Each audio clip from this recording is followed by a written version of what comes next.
this is my muzzle loader. Built it in a school shop actually. Some of my first welds were on this. So usually they'd use liquid with saltpeter on it, or soaked in saltpeter, but this is just a paper with some sulfur rolled into it, because I didn't have time to get it ready.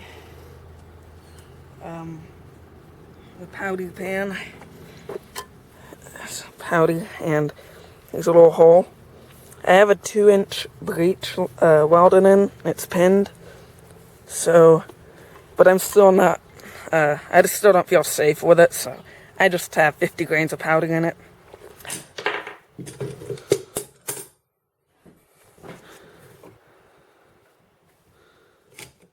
Okay, so I do not trust this enough to actually shoot it while I'm holding it, so I'm gonna like a fuse type of thing.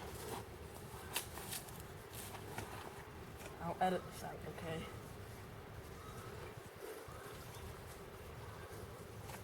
okay?